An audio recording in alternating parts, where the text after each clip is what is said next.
Sir, how do you know that the person you are with is the right person for you? Whoa, popular, eh? It once happened.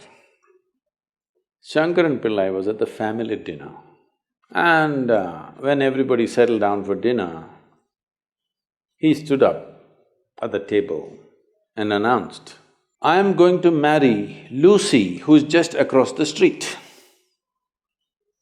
I hope that's not the name. No, it is. Then the father said, "What? You going to marry Lucy? She has nothing. She's like a tramp.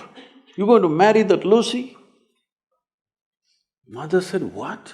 You going to marry that Lucy?" The uncles always pitch in this kind of matters, you know. Uncle said, "What? You going to marry that Lucy? Have you seen her hair? It looks fake." The aunt, "What? You going to marry Lucy? She's always painted. You going to marry that painted woman?" The little boy, the nephew, can't be left out. He said, "You going to marry Lucy? She doesn't even know what is cricket. How can you marry her?" Shankaran Pillai stood his ground and said, "Yes, I'm going to marry Lucy." Everybody asked in one voice, "Why?" He said, "Because she has no family." There are no many opinions to battle with. So, who is the right person? I don't want to take away all the romance from your life. But let me tell you this, there is no right person on this planet. If you put your heart into something, something may become wonderful. Is it the right thing? There's no right thing. Nobody ever found the right person anywhere, okay? If you get into that kind of unrealistic mindset, "I have found the right person," oh, you will be soon disappointed. You must understand, there is no right person. First thing is to see whether I am the right person. Yes, am I the right person? And there are no right people on this planet. If you understand, you have your nonsense, they have their nonsense, we can adjust nonsense. Go on. We must understand relationships are formed for various needs. There are physical needs, there are psychological needs, there are emotional needs, there may be social needs, there may be financial needs, various kinds of needs. So when you're going to somebody with so many needs, you're going as a beggar, and a beggar cannot choose. Hello? Beggar eat what comes his way, isn't it? He cannot choose.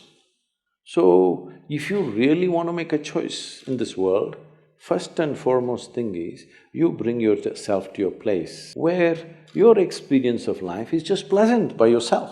You're wonderful. Now, let us see what gets drawn to this one. If you're really wonderful, things will happen in every way, I'm saying. In terms of career, in terms of marriage, in terms of relationships, the best will happen to you because you made yourself like this. Instead of trying to work on somebody and fix them, if you work upon yourself and make you so wonderful that everybody wants to be with you, then there is a choice. And this whole thing is an American thing, that there is a soulmate somewhere. God made just one more person just for you. But these days, every 2 years, he keeps making one more person just for you. Obviously, God is making too many mistakes with you. See, body needs a mate, understandable. Maybe psychologically also you need a mate, understandable. Emotionally you need a mate. A soul cannot need a mate. So soul doesn't need a mate, nor was some person made perfectly for you, okay? This creation makes all kinds of unique idiots. If you understand you are one kind of idiot and the others are different kind, you will understand their nonsense because you know you got your stuff. If you think you're perfect and God has chosen you and He's made another person perfect somewhere else, you're heading for a disaster, okay? There's no such thing. Even, people today, after 5,000 years, people are still adulating and worshipping Krishna as the greatest lover, but his wives are dead unhappy with the guy. Yes. So, you're not going to find any perfect person. If you invest a deep sense of involvement, something wonderful may happen. It's because of your involvement, not because the other person is fantastic. No. Even if you choose a fool, actually it's easy that way. If they're not stupid, why would they come to you first of all? No, I'm just being nasty. So, even if you choose a fool, it doesn't matter. If you involve yourself, it can turn out very beautiful. You chose the smartest person in the universe, it could be a disaster. So, do not think in terms of, whatever this made for each other nonsense. No. You choose the opposite, actually. But after some time, after a little bit of time, you slowly start expecting they're just like you. This is a serious mistake. Because if one more person becomes just like you won't be able to bear with them for 2 days. Hello? Please tell me.